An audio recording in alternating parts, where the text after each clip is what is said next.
Dilansir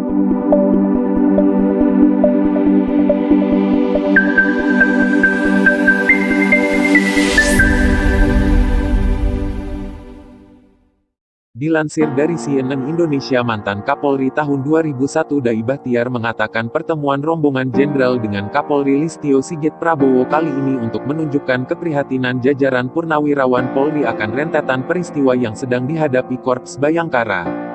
Sebagaimana diketahui, kasus besar di Polri terjadi secara beruntun dan menyeret sejumlah jenderal atau petinggi Polri.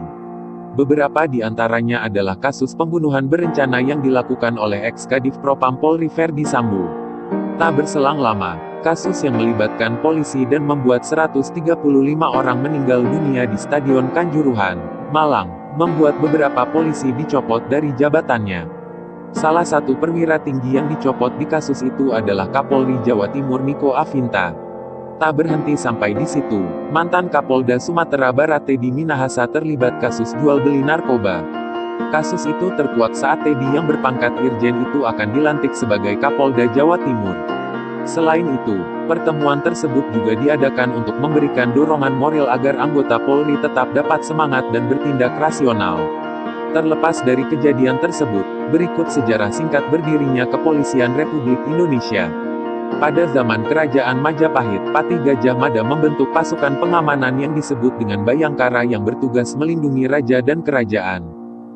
Pada masa kolonial Belanda, pembentukan pasukan keamanan diawali oleh pembentukan pasukan-pasukan jaga yang diambil dari orang-orang pribumi untuk menjaga aset dan kekayaan orang-orang Eropa di Hindia Belanda pada waktu itu.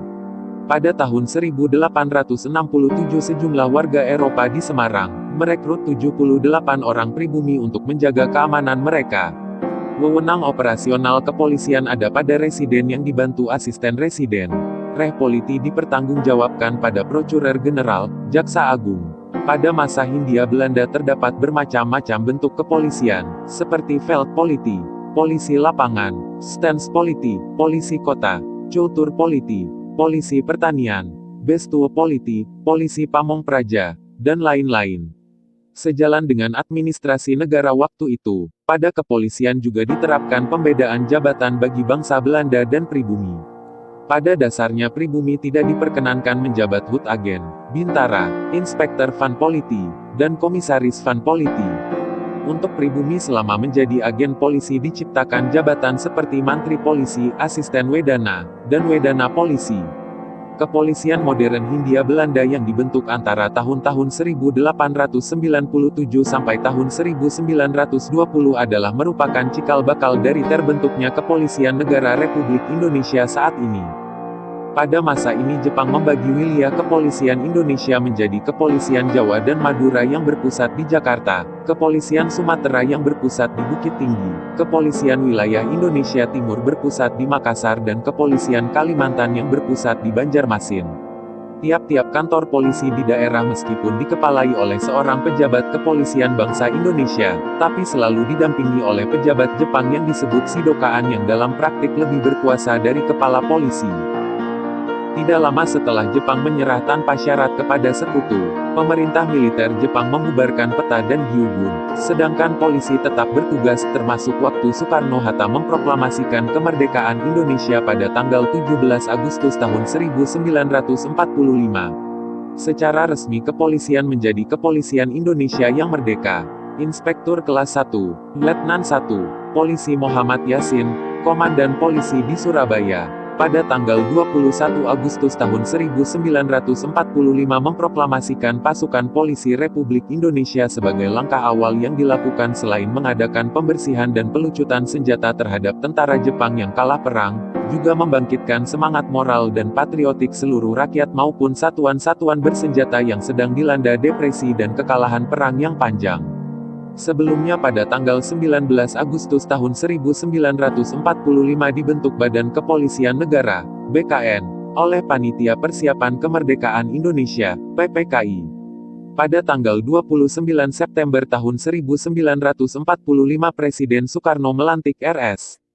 Sukanto Cokrodiatmojo menjadi Kepala Kepolisian Negara, KKN. Pada awalnya kepolisian berada dalam lingkungan Kementerian Dalam Negeri dengan nama Jawatan Kepolisian Negara yang hanya bertanggung jawab masalah administrasi, sedangkan masalah operasional bertanggung jawab kepada Jaksa Agung. Kemudian mulai tanggal 1 Juli tahun 1946 dengan penetapan pemerintah tahun 1946 No. 11 SD, Jawatan Kepolisian Negara yang bertanggung jawab langsung kepada Perdana Menteri. Tanggal 1 Juli inilah yang setiap tahun diperingati sebagai Hari Bayangkara hingga saat ini. Sebagai bangsa dan negara yang berjuang mempertahankan kemerdekaan, maka Polri di samping bertugas sebagai penegak hukum juga ikut bertempur di seluruh wilayah RI. Dengan dibentuknya Negara Kesatuan pada tanggal 17 Agustus tahun 1950 dan diberlakukannya UUD 1950 yang menganut sistem parlementer, Kepala Kepolisian Negara tetap dijabat RS Sukanto yang bertanggung jawab kepada Perdana Menteri, Presiden. Waktu kedudukan Polri kembali ke Jakarta, karena belum ada kantor digunakan bekas kantor Hof van de Dienst der Algemene Politie di Gedung Departemen Dalam Negeri. Kemudian RS Sukanto merencanakan kantor sendiri di Jalan Trunojoyo 3, Kebayoran Baru, Jakarta Selatan, dengan sebutan Markas Besar Jawatan Kepolisian Negara RI, DKN, yang menjadi markas besar kepolisian sampai sekarang. Ketika itu menjadi gedung perkantoran termegah setelah Istana Negara. Sampai periode ini kepolisian berstatus tersendiri antara sipil dan militer yang memiliki organisasi dan peraturan gaji tersendiri. Anggota Polri terorganisir dalam Persatuan Pegawai Polisi Republik Indonesia, P3RI, tidak ikut dalam Korpri, sedangkan bagi istri polisi semenjak zaman revolusi sudah membentuk organisasi yang sampai sekarang dikenal dengan nama Bayangkari, tidak ikut dalam Dharma Wanita ataupun Dharma Pertiwi. Pada tanggal 13 Juli tahun 1959 dengan Kepres No. 154/1959 Kapolri juga menjabat sebagai Menteri Muda Kepolisian dan Menteri Muda Veteran. Pada tanggal 26 Agustus tahun 1959 dengan Surat Edaran Menteri Pertama No. 1, MPRI 1959, ditetapkan sebutan Kepala Kepolisian Negara diubah menjadi Menteri Muda Kepolisian yang memimpin Departemen Kepolisian, sebagai ganti dari Jawatan Kepolisian Negara. Waktu Presiden Soekarno menyatakan akan membentuk ABRI yang terdiri dari Angkatan Perang dan Angkatan Kepolisian, RS. Sukanto menyampaikan keberatannya dengan alasan untuk menjaga profesionalisme kepolisian. Pada tanggal 15 Desember tahun 1959 RS.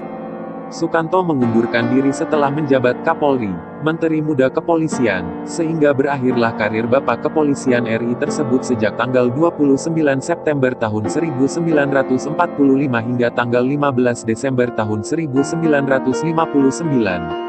Dengan TEP MPRS No. 2 dan 3 tahun 1960 dinyatakan bahwa ABRI terdiri atas Angkatan Perang dan Polisi Negara. Berdasarkan Kepres No. 21/1960 sebutan Menteri Muda Kepolisian ditiadakan dan selanjutnya disebut Menteri Kepolisian Negara bersama Angkatan Perang lainnya dan dimasukkan dalam bidang keamanan nasional. Tanggal 19 Juni tahun 1961, mengesahkan UU Pokok Kepolisian No. 13/1961. Dalam UU ini dinyatakan bahwa kedudukan Polri sebagai salah satu unsur ABRI yang sama sederajat dengan TNI AD, dan AU. Karena pengalaman yang pahit dari peristiwa G30 SPKI yang mencerminkan tidak adanya integrasi antar unsur-unsur ABRI, maka untuk meningkatkan integrasi ABRI, tahun 1967 dengan SK Presiden No. 132/1967 tanggal 24 Agustus tahun 1967 ditetapkan pokok-pokok organisasi dan prosedur bidang pertahanan dan keamanan yang menyatakan ABRI merupakan bagian dari organisasi Departemen Hankam meliputi AD, AU, dan AK yang masing-masing dipimpin oleh Panglima Angkatan dan bertanggung jawab atas pelaksanaan tugas dan kewajibannya kepada Menhankam, Pangap. Jenderal Soeharto sebagai Menhankam, Pangap yang pertama. Setelah Soeharto dipilih sebagai presiden pada tahun 1968, jabatan Menhankam, Pangap berpindah kepada Jenderal M. Panggabean. Kemudian ternyata betapa ketatnya integrasi ini yang dampaknya sangat menyulitkan perkembangan Polri yang secara universal memang bukan angkatan perang. pada tahun 1969 dengan Kepres No. 52/1969 sebutan Panglima Angkatan Kepolisian diganti kembali sesuai UU No. 13/1961 menjadi Kepala Kepolisian Negara RI. Namun singkatannya tidak lagi KKN tetapi Kapolri. Pergantian sebutan ini diresmikan pada tanggal 1 Juli tahun 1969. Demikianlah sejarah singkat berdirinya Kapolri di Indonesia. Bagi teman-teman dukung channel ini dengan cara subscribe, like, dan komen.